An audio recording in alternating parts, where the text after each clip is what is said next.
నమస్కారం city news కి స్వాగతం. Chinnaravuru park walkers society Tenali వారి ఆధ్వర్యంలో ఉచిత క్రియాటిన్ పరీక్షలు నిర్వహించారు. శిల్పి వెంకటేశ్వరరావు సహకారంతో ఆదివారం పార్క్ ఆవరణలో నిర్వహించిన ఈ కార్యక్రమంలో వాకర్స్ కు ఉచితంగా క్రియాటిన్ పరీక్షలు చేసి అవసరమైన వారికి సూచనలు అందజేశారు. ఈ సందర్భంగా సొసైటీ సభ్యులు మాట్లాడుతూ చిన్నరావూరు పార్క్ సొసైటీ ఆధ్వర్యంలో ప్రతి నెల నిర్వహించే సేవా కార్యక్రమంలో భాగంగా ఈ నెల ఉచితంగా క్రియాటిన్ పరీక్షలు నిర్వహించడం జరుగుతుందని తెలిపారు. సొసైటీ తరపున భవిష్యత్తులో మరిన్ని సేవా కార్యక్రమాలు నిర్వహిస్తామని వెల్లడించారు.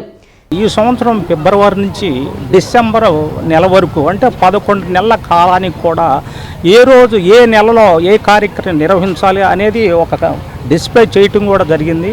ఈ వాకర్స్ సొసైటీలో ఉన్నటువంటి సభ్యుల యొక్క ఆరోగ్యాన్ని పరిరక్షించవలసినటువంటి బాధ్యత కూడా ఈ పార్క్ సొసైటీపై ఉన్నది. కాబట్టి కొద్దిలో కొంతగా మన సొసైటీ విరాళాలు ఇస్తున్నటువంటి దాతలు ఉన్నారు. మనం ఈరోజు క్రియాటిన్ అనే ఒక టెస్ట్ని నిర్వర్తించడం జరుగుతుంది. ఈ క్రియాటిన్ కనుక ఓవర్గా ఉన్నట్టయితే ఇంటర్నల్ ఆర్గాన్స్లో కిడ్నీ యొక్క ఎఫెక్ట్ ఎక్కువగా ఉంటుంది. కాబట్టి దీనికి సంబంధించినటువంటి టెస్ట్ చేయించుకున్నటువంటి ప్రతి వ్యక్తికి కూడా ఈ క్రియాటిన్కి సంబంధించినటువంటి లిటరేచర్ కూడా వారికి ఇవ్వడం జరుగుతుంది. కార్యక్రమంలో సొసైటీ అధ్యక్షులు గుంటూరు కోటేశ్వరరావు, కార్యదర్శి జొన్నాదుల నరసింహారావు, గౌరవ అధ్యక్షులు కేసన శేఖర్రావు, ట్రెజరర్ పూరెల నరసింహారావు, కార్యవర్గ సభ్యులు అద్దేపల్లి నరసింహారావు, ఓంకార్, ప్రసాద్, లక్ష్మీప్రియ, దివ్య, స్వాములు, రాంబాబు, సుబ్బారెడ్డి తదితరులు పాల్గొన్నారు. చిన్నరావూరు పార్క్ అసోసియేషన్ తరఫున మనం ఈ కార్యక్రమం కిడ్నీ పరీక్ష, కిడ్నీ అవ్వచ్చు, లివర్ అవ్వచ్చు, ఈ షుగరు, బీపీ ఇవన్నిటికి కూడా పరీక్షలు నిర్వహించి మనం ఫిబ్రవరి నెల నుంచి డిసెంబర్ దాకా కూడా మనకి దాతలు ముందుకొచ్చి మేమున్నాము మీ అసోసియేషన్కి తోడుగా అని చెప్పి అక్కల వెంకటేశ్వరరావు గారు ఆయన గతంలో కూడా ఇచ్చాడు. మళ్ళీ ఈ సంవత్సరంలో కూడా మళ్ళా ముందుకొచ్చి ఇస్తానని చెప్పి ఇచ్చాడు. ఈ రోజున మెగా మెడికల్ క్యాంపుని నిర్వర్తిస్తున్నటువంటి ఈ వాకర్ అసోసియేషన్ సభ్యులందరికీ అధ్యక్షులు గుంటూరు కోటేశ్వరరావు గారు కానీ, అదేవిధంగా బోర్ల నరసింహరావు గారు కానీ, జన్నాదులు నరసింహరావు గారు కానీ అందరూ కూడా దీన్ని ఒక ప్రత్యేకమైనటువంటి శ్రద్ధగా తీసుకుని మరి ఈ రోజున ఈ వాకర్స్ అసోసియేషన్ మెడికల్ క్యాంపుకి క్రియాటిన్ టెస్ట్ మరి పార్క్ వచ్చేటువంటి ప్రజలందరూ కూడా ఉచితంగా మరి ఈ రోజున శిల్పి అక్కల వెంకటేశ్వరరావు గారి సౌజన్యంతో మరి ఈరోజు ఇంతటి బృహత్తరమైనటువంటి కార్యక్రమాన్ని నిర్వర్తిస్తున్నటువంటి నిర్వాహకులకు కానీ, అదేవిధంగా వందలాది మంది ఈ రోజున వాకర్స్ అసోసియేషన్ ఆధ్వర్యంలో వచ్చినటువంటి ప్రతి సభ్యుడు కూడా ఈ యొక్క టెస్ట్ని చేయించుకొని వారి యొక్క ఆరోగ్యానికి మంచి జరగాలని వాకర్స్ సభ్యులందరూ కూడా ఒక మంచి కమిటీ వారు ఈ నిర్ణయాన్ని స్వాగతిస్తూ తెనాలి అమరావతి కాలనీకి చెందిన 105 సంవత్సరాల శతాధిక వృద్ధుడు రావులపల్లి రాజారావు అనారోగ్య కారణంతో మృతి చెందారు. 1920 డిసెంబర్ 5వ తేదీన చుండూరు మండలం ఎడ్లపల్లిలో రాజారావు జన్మించారు. రాజారావుకు 3 సంతానం, 2 కుమార్తెలు, 1 కుమారుడు. పోస్ట్ మాస్టర్గా, డాక్యుమెంట్ రైటర్గా అనేక సంవత్సరాలు రావులపల్లి రాజారావు పనిచేశారు. 25వ తేదీ రాజారావు స్వగ్రామం ఎడ్లపల్లిలో అంత్యక్రియలు ఉంటాయని కుటుంబ సభ్యులు తెలిపారు. 105 సంవత్సరాలు రావులపల్లి రాజారావు, ఎడ్లపల్లి స్వగ్రామం. గత 50 ఏళ్ళు 100 సంవత్సరాల చెంతరం దస్తాలు రాస్తూ ఉండేవాళ్ళు, కొలతలు అవి కొలిసేవాళ్ళు. ఆయన ఆరోగ్యం ఆయన బాత్రూంలోకి వెళ్ళటం, ఆయన స్నానం చేయడం ఇబ్బంది లేకుండా చివరి వరకు సుఖంగా 105 సంవత్సరాల వయసు. 105 సంవత్సరాలు. రావులపల్లి రాజారావు గారు ఎడ్లపల్లి స్వగ్రామము. వారు డాక్యుమెంట్ రైటర్గా, రావులపల్లి రాజారావు డాక్యుమెంట్ రైటర్గా మన తెనాలి చుట్టుపక్కల గ్రామాలు అందరికీ తెలుసు. Senior most document writer. వారు 100 సంవత్సరాల వరకు కూడా డాక్యుమెంట్స్ రాస్తూనే ఉన్నారు. గత 5 సంవత్సరాల నుంచి కొంచెం ఊపిరితిత్తుల దీనివల్ల కొంచెం లంగ్స్ ప్రాబ్లం వల్ల కొంచెం ఇబ్బంది పడ్డారు. అంతేగాని ఏమీ లేదు. ఈరోజు ఉదయం కూడా కాఫీ తాగారు. ఆరోగ్యంగా ఉండేవారు. ఏ పేదవాడి పెళ్ళైనా ఎక్కడికి వెళ్ళినా ఎవరు పిలిచినా కాదనకుండా వెళ్ళి అటెండ్ అయ్యి వచ్చేవాళ్ళు. చాలా సంవత్సరాలు సైకిల్ దొక్కేవారు, నడిచేవారు, సైకిల్ దొక్కేవారు. తర్వాత ఒక మెపెడ్డు. ఈ విధంగా వారి జీవితం చాలా అద్భుతంగా సాగింది. సంపూర్ణ ఆరోగ్యంగా ఉండేవారు. ఇన్ని సంవత్సరాలు కూడా ఆయన పనిచేసినంత కాలం సైకిల్ని ఉపయోగించారు. మా సీనియర్ సిటిజన్ అసోసియేషన్ తరఫున 100 సంవత్సరాలు నిండిన సందర్భంగా ఒకసారి ఫ్లాగ్ హాయిస్ట్ ఆగస్టు 15 పిలిస్తే డాబా ఎక్కగలుగుతారంటే మా అందరికంటే కూడా ముందెక్కి ఫ్లాగ్ హాయిస్టింగ్ చేశారు. గత సంవత్సరం 2024 అక్టోబర్ 1న అంతర్జాతీయ వయోవృద్ధుల దినోత్సవం సందర్భంగా సబ్ కలెక్టర్ సంజనా సింహ గారి చేతుల మీదుగా వీరికి సీనియర్ సిటిజన్స్ తరఫున సత్కరించడం జరిగింది. ఆ సందర్భంగా మాట్లాడుతూ నాకు ఇన్ని సంవత్సరాలు లేని ఆరోగ్యంగా ఉండటానికి కారణం సైకిల్ దొక్కటం, ఏ ఇబ్బంది లేకుండా అందరూ కూడా పిల్లలు కానీ కొడుకు కానీ పుత్రుడు కానీ అందరూ ఎంతో ప్రేమగా చూసుకుంటారండి అని చెప్పారు. వారికి మా అసోసియేషన్ తరఫున వారి ఆత్మశాంతి చేకూరాలని భగవంతుని ప్రార్థిస్తున్నాను. గుర్తు తెలియని దుండగులు బైక్ ని తగలబెట్టిన ఘటన తెనాలిలో చోటు చేసుకుంది. రైల్వే స్టేషన్ సమీపంలోని లాడ్జ్ కింద పెట్టిన పల్సర్ బైక్ ను అర్ధరాత్రి 2 గంటల సమయంలో గుర్తు తెలియని దుండగులు తగలబెట్టారు. లాడ్జిలో ఉన్నవారు పొగరవటాన్ని గమనించి చూడగా అప్పటికే మంటల్లో బైక్ దగ్ధమైంది. దీనిపై పోలీస్ స్టేషన్లో ఫిర్యాదు చేశారు.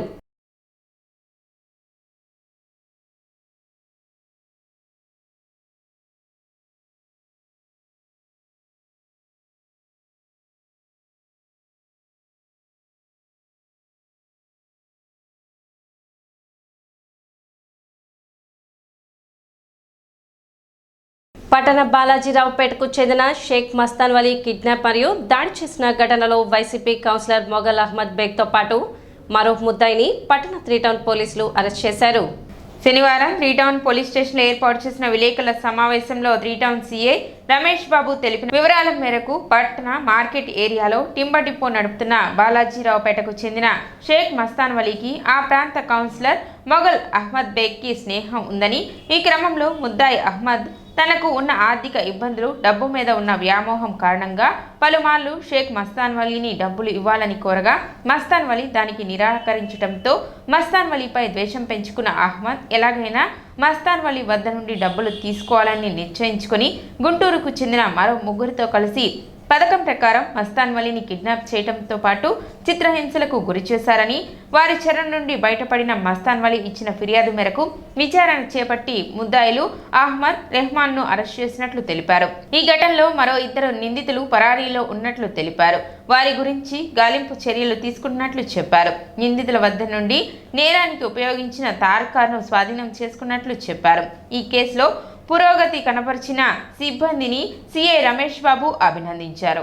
5వ తారీఖు సాయంత్రం ఎట్ 6:30 ఆ ప్రాంతాల్లో జరిగిన సంగతులకు గాను ఈ రోజున crime number 31/25 under section 137 class 2, 109 class 1, 308 class 2, red with 35 BNS కేసులో, అంటే దీంట్లో ఏంటంటే ముఖ్యంగా కిడ్నాప్, అబ్స్ట్రక్షన్ చేయడం, అలానే అటెంప్ట్ మర్డర్ కోసము ఒక వ్యక్తిని తీసుకొని 4 వ్యక్తులు కలిసి అతన్ని ఇక్కడ మన కట్లడితి దగ్గర మస్తాన్ వలీ అనే అతన్ని తీసుకుంటారు, ఎక్కించుకుంటారు. ఒక థార్ వెహికల్ తెచ్చుకుంటారు. ఆ థార్ వెహికల్లో పథకం ప్రకారము ఫస్ట్ హుమాయూన్ క్రిస్టీ, అదేవిధంగా అహ్మద్ బేగ్ వీళ్ళిద్దరు కలిసి ఒక అతను డ్రైవర్గా ఉండి ఒక అతను పక్కన కూర్చొని ఈ మస్తాన్ తోటి మాట్లాడడం, నువ్వు నాకు డబ్బులు ఇవ్వాలని అని చెప్పి అని అతను అడగడం, అతను ఇప్పుడేం డబ్బులు ఎప్పుడో జరిగిపోయింది కదా, ఇప్పుడేం లేదని చెప్పి చెప్పడం, అతన్ని ఫోర్స్గా ఎక్కించుకోవడం. ఆ తర్వాత వీళ్ళు పథకం ప్రకారం ఊహించిన విధంగా ఆలపాడ బ్రిడ్జి దగ్గర అవతల భాగంలో మేము వీళ్ళని పికప్ చేసుకోగానే మీరు సపోర్ట్ రావాలని చెప్పి ఇంకొక హైదరాబాద్ అనే అతన్ని, అట్లానే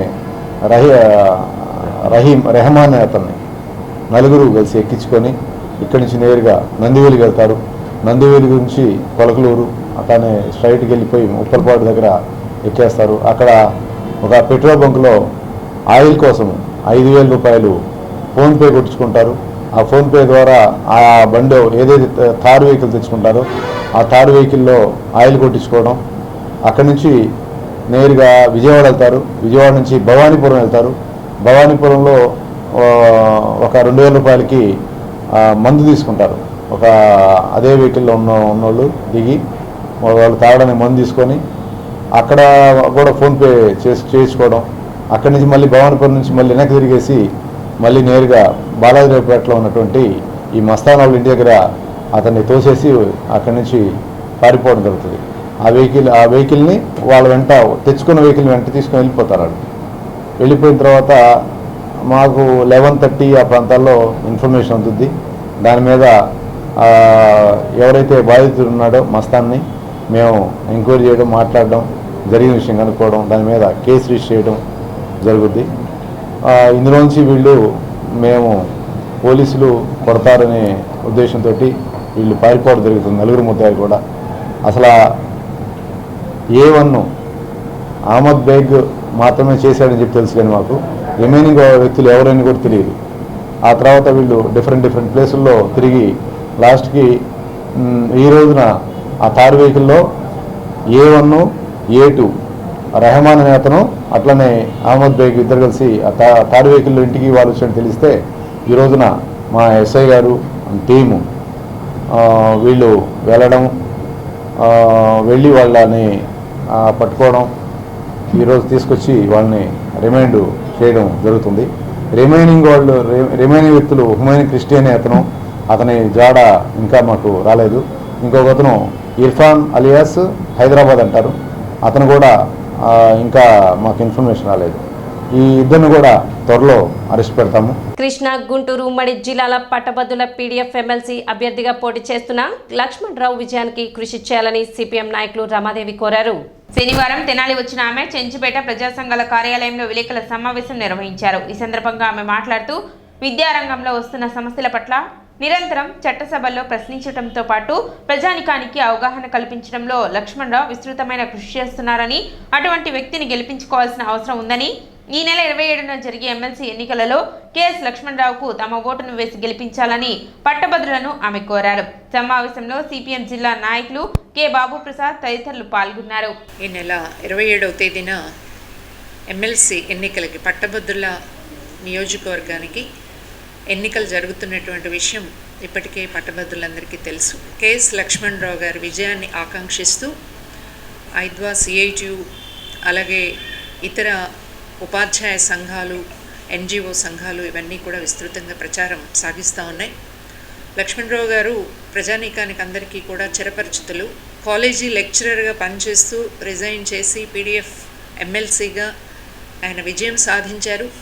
అప్పటి నుంచి ఇప్పటి వరకు కూడా విద్యారంగంలో వస్తున్నటువంటి సమస్యల పరిష్కారం కోసం నిరంతరం ప్రభుత్వానికి రిప్రజెంటేషన్స్ ఇవ్వడం కానీ, అసెంబ్లీలో వాటిని లేవనెత్తడం కానీ, అలాగే ప్రజానీకంలో వాటి ఎడల అవగాహన కల్పించడంలో కానీ విస్తృతమైనటువంటి కృషి చేస్తున్నటువంటి విషయం ఈరోజు విద్యారంగంలో ఉన్నటువంటి ప్రతి ఒక్కరికి తెలుసు. అంతేకాదు ఉద్యోగాల కోసం పరీక్షలు రాస్తున్నటువంటి అభ్యర్థుల కోసం విస్తృతమైనటువంటి శిక్షణా కార్యక్రమాలను కూడా ఆయన నిర్వహించడం జరిగింది. ఆ రకంగా ఈరోజు ఉద్యోగాలు చేస్తున్నటువంటి అనేక మంది కూడా లక్ష్మణరావు గారికి శిష్యులుగా ఉన్నారు.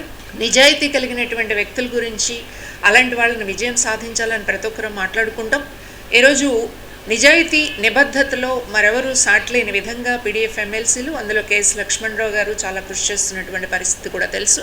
తనకు వచ్చినటువంటి ప్రాతినిధ్యాన్ని ఆసరా చేసుకుని వ్యాపారాలు పెంచుకోవడానికో, లేకపోతే కబ్జాలు చేయడానికో, లేకపోతే సొంత లాభం చూసుకోవడం కోసమో ఇంతవరకు ఏనాడు ప్రయత్నం చేయకపోవడం, తన ప్రతి ఎన్నికల్ని ప్రజలే, ఉపాధ్యాయులు కానీ, లేదు ఉద్యోగులు కానీ, ఇతరత్ర మిత్రులు కానీ చేసినటువంటి సహాయంతోనే ఎన్నికల ఖర్చులను కూడా భరించడం మనం చూస్తాం. మొత్తం అన్ని పంచాయతీలు బ్లీచింగ్ పౌడర్ బదులు మైదా పిండి సప్లై చేస్తే ఆ విషయాన్ని జిల్లా పరిషత్ మీటింగ్లో లేవనెత్తి ఆ అవినీతిని అరికట్టడం కోసం కలెక్టర్ గారి దృష్టికి తీసుకెళ్ళి ఒక కమిటీ వేయించి ఆ డిపిఓ గారిని సస్పెండ్ చేయటం జరిగింది. ఆ రకంగా అన్ని గ్రామ పంచాయతీల్లోనూ ఆ మైదా పిండి ఏదైతే ఉందో దాన్ని తీసి పారేసి మళ్ళీ బ్లీచింగ్ పౌడర్ తీసుకురావటం జరిగింది. ఆ రకంగా ప్రజల సమస్యలు ప్రస్తావించడమే కాకుండా ప్రజల ఆస్తికి రక్షణ కలిగించేటువంటి విధంగా వ్యవహరించినటువంటి లక్ష్మణరావు గారు, అట్లాగే ఆయన స్ఫూర్తిగా తీసుకుని మాబోటి వాళ్ళం ఎన్నో కార్మిక సమస్యల మీద పనిచేసాం. ఒక్క ఉదాహరణ, నాగార్జున యూనివర్సిటీ ఉంది. 500 మందికి ప్రావిడెంట్ ఫండ్ చట్టం, ఈఎస్ఐ చట్టం అమలు జరగకపోతే ఆ చట్టాన్ని అమలు చేయించడం కోసం కృషి చేయడం జరిగింది. అమలు జరిగిన తర్వాత లక్ష్మణరావు గారిని గురించి వైస్ ఛాన్సలర్ గారు ప్రశంసించడం జరిగింది. మా వైఫల్యం, మా వెనుకబాటుతనాన్ని మేము ఏ విషయంలో అయితే వెనుకబడి ఉన్నామో గుర్తు చేసి అమలు చేయించని సంతోషం అని చెప్పారు.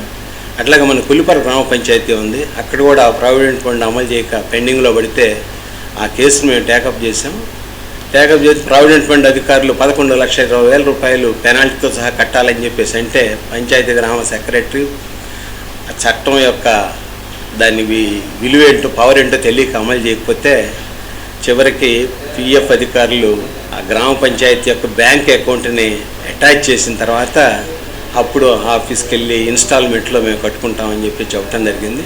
ఆ రకంగా చట్టాలను అమలు చేయించడంలో మాలాంటి సిఐటియు కార్యకర్తలకి, నాయకులకి అవసరమైనప్పుడల్లా వెన్నుదన్నుగా అండదండగా ఉండేటువంటి లక్ష్మణరావు గారు ప్రాతినిధ్యం చట్టసభలో బాగా అవసరం అని చెప్పేసి మేము అభిప్రాయపడుతున్నాం.